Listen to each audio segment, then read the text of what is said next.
প্রিয় দর্শক, কলার যিনি আপনি ফোন করেছিলেন, আন্তর্জাতিক ট্রাইব্যুনাল হোক আর যাই হোক, যদি অ্যাপিলের সুযোগ থাকে তাহলে তো আপনি যদি বিচার যাই হোক, অ্যাপিলের যেখানে সুযোগ রয়েছে, তো তারা যদি বিচার ভালোভাবে না পান তাহলে তারা অ্যাপিল করতে পারে, সেই অ্যাপিলের রাইট রয়েছে। আপনাকে অসংখ্য ধন্যবাদ লাইনে আসার জন্য। দেখি নেক্সট কে আছেন লাইনে। হ্যালো, সালাম আলাইকুম।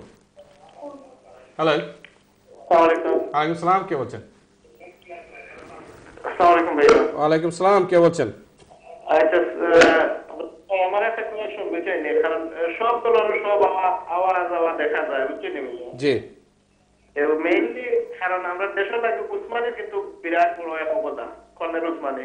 জি, এখানে আমরা উপরস্থ দেখতাম বা কোন রকম যদি আপনারা জিও করতে পারবেন তো একটু ব্যবস্থা করলে আপনাদের ভালো লাগবে। দেখলাম আর উসমানী সাহেবের কিতা দেখতেছে এটা আপনি?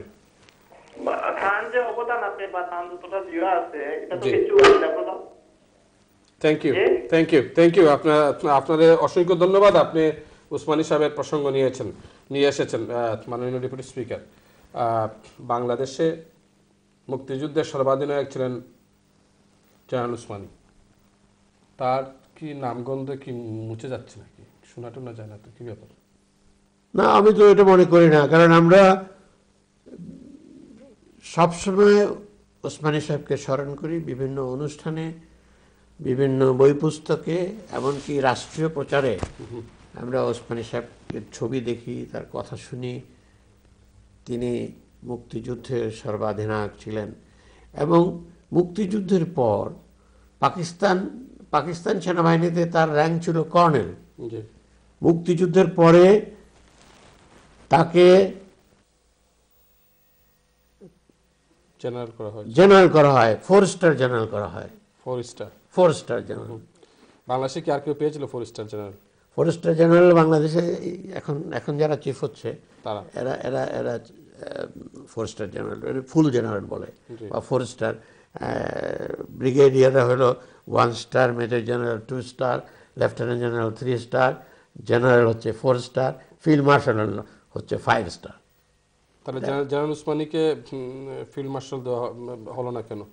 এটা জেনারেল উসমানী ফিল্ড মার্শাল, আমরা এটা কেন দেওয়া হয়নি এই কথা এখন তার প্রতি কি কোনো অবিচার করা হয়েছে?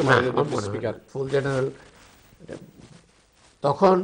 তখন আমাদের সেনাবাহিনী প্রধানের র্যাঙ্ক ছিল মেজর জেনারেল। প্রথম যে মুক্তিযুদ্ধের পরে যে সেনাবাহিনীর সেনাপ্রধান হন জেনারেল শফিউল্লাহ, তার র্যাঙ্ক ছিল মেজর জেনারেল। আমরা জেনারেল ওসমানকে সম্মান দিয়ে তাকে 4 স্টার জেনারেল করেছি। আর ফিল্ড মার্শাল সাধারণত খুব কম ক্ষেত্রে দেওয়া হয়। ফিল্ড মার্শাল, আরেকটা কথা আছে, ফিল্ড মার্শালের একটা নীতিমালা আছে।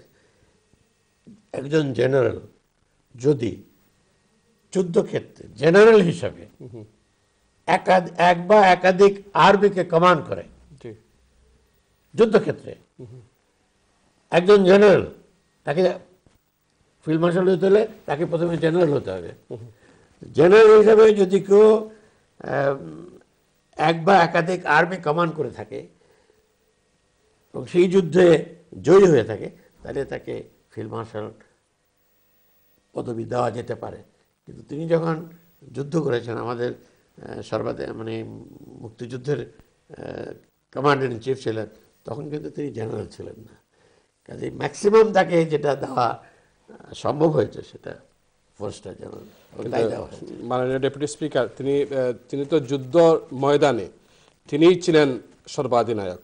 বঙ্গবন্ধু ইচ্ছা করলে তো তাকে, বঙ্গবন্ধু না, বাংলাদেশ ইচ্ছা করলে তাকে ফিল্ড মার্শাল দিতে পারত, কিন্তু সেটা কেন করা হয়নি? তিনি যে আওয়ামী লীগ থেকে বের হয়ে এসেছিলেন 1974-এ, তার জন্য নাকি? তাকে তো র্যাঙ্ক দেওয়া হয়েছে আরো আগে, আপনি বোধহয় ভুলে গেছেন। জেনারেল ওসমানীকে 4 স্টার জেনারেল করা হয়েছিল 72 সালে, যখন তিনি বঙ্গবন্ধুর ক্যাবিনেটে একজন মন্ত্রী।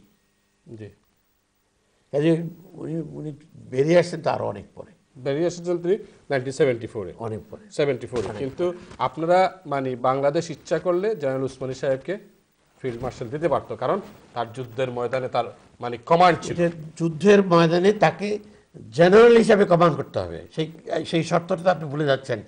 হি has to be a general, এটা হলো প্রথম শর্ত। কিন্তু উনি তো জেনারেল ছিলেন না তখন, উনি তখন ফুল কর্নেল ছিলেন। তারপরে যুদ্ধ পরিচালনা করা, নেতৃত্ব দেওয়া, কমান্ড করা, সেগুলো সেই শর্ত উনি পূরণ করেছেন, কিন্তু যুদ্ধক্ষেত্রে কিন্তু তিনি জেনারেল ছিলেন না। আপনার কাছ থেকে বলে বোধহয় ভালোই হতো। আমি খুব খুশি হতাম যদি আমরা এখন ফিল্ড মার্শাল ওসমানী বলতে পারতাম, AMAG ওসমানী, মোহাম্মদ আতাউল গনি ওসমানী। আমরা সবাই তাকে আমরা শ্রদ্ধা করি এবং ওসমানী সাহেবকে আমরা পীরের মতো মানি এবং সবাই সেটা মনে করে। বঙ্গবন্ধু নিজে খুবই শ্রদ্ধা করতেন তাকে, খুবই শ্রদ্ধা করতেন। মাননীয় স্পিকার, ডেপুটি স্পিকার, আপনি আপনার কাছ থেকে আমি আরেকটি বিষয় জানতে চাচ্ছি, সেটি হচ্ছে যে জেনারেল উসমানী স্বাধীনতার সময় যখন আত্মসমর্পণ করে পাকিস্তানি জেনারেল নিয়াজি, তখন সেই আত্মসমর্পণটা ইন্ডিয়ান জেনারেলের কাছে কেন করা হয়েছিল? কেন জেনারেল উসমানীকে সেদিন ডেকে এনে তার কাছে কেন আত্মসমর্পণ করা হলো না? খুব ভালো করেছেন, এই প্রশ্নটা তুলেছেন। অনেকের মনে এই প্রশ্নটা আছে এবং আমি বিভিন্ন সময় প্রশ্নের উত্তর দেওয়ার চেষ্টা করি। সেটা হলো, আমি ঠিক ওই মুহূর্তে, আমি আগেই বলেছি যে যুদ্ধের শেষের দিকে আমি কিন্তু জেনারেল বাংলাদেশ ফোর্সেস হেডকোয়ার্টারে ছিলাম এবং জেনারেল ওসমানীর কাছাকাছি বসতাম। আচ্ছা, তার স্টাফ অফিসার ছিলাম আমি শেষের দিকে, নভেম্বর ডিসেম্বর 2 মাস। তো জেনারেল ওসমানীকে প্রথম কথা হলো যে যুদ্ধ পরিচালিত হচ্ছিল মিত্র বাহিনী, অ্যালাইড ফোর্সেস, এবং অ্যালাইড ফোর্সেসের কমান্ডার ছিল জেনারেল অরোরা। আচ্ছা, মানে ভারতীয় সেনাবাহিনী এবং মুক্তিবাহিনী, এই দুই বাহিনীর প্রধান ছিলেন ভারতীয় ইস্টার্ন কমান্ডের অধিনায়ক জেনারেল অরোরা। এটা নিয়ে আপনি বিতর্ক করতে পারেন, জেনারেল অরোরা কেন, ওসমানী সাহেব কেন না, এটাই আমার প্রশ্ন। এটা এখানে আপনাকে কিছুটা বাস্তব ব্যাপার মানে চিন্তা করতে হবে। সেটা হলো যুদ্ধ শেষের দিকে, যে শেষের যখন ভারতীয় বাহিনী যখন সরাসরি যুদ্ধে অংশগ্রহণ করলো, যত দীর্ঘদিন তারা আমাদের সাহায্য করছে, অস্ত্র দিয়েছে, প্রশিক্ষণ দিয়েছে, সব কিছু করে শেষ মুহূর্তে দ্রুত বাংলাদেশ স্বাধীন করার জন্য তারা যে অভিযানটা চালালো, সেই অভিযান চালানোর জন্য যে প্রশিক্ষণপ্রাপ্ত সশস্ত্র যোদ্ধা দরকার, সেটা ভারতের ছিল, আমাদের ছিল না। আমরা মুক্তিবাহিনী যেটা করেছি সেটা হলো পাকিস্তানিদের আমরা বিভিন্ন সময় বিভিন্নভাবে পাকিস্তানিদের আমরা আক্রমণ করে পালিয়ে গেছি। এটা আমাদের গেরিলা যুদ্ধের কৌশল, যে সামনাসামনি শত্রুর সাথে যুদ্ধ করো না, শত্রুকে আঘাত করো পালিয়ে যাও, আঘাত করো পালিয়ে যাও, শত্রুকে ব্যতিব্যস্ত রাখো, ডিস্টার্ব করো, মারো, তাদের স্বাভাবিক চলাচল যাতে তারা না করতে পারে। তো মুক্তিবাহিনী শেষের দিকে যেয়ে আমরা কিছু রেগুলার বাহিনীও করলাম, কয়েকটা ব্যাটালিয়ান রেজ করা হলো ইস্ট বেঙ্গল রেজিমেন্টের, কিন্তু সেই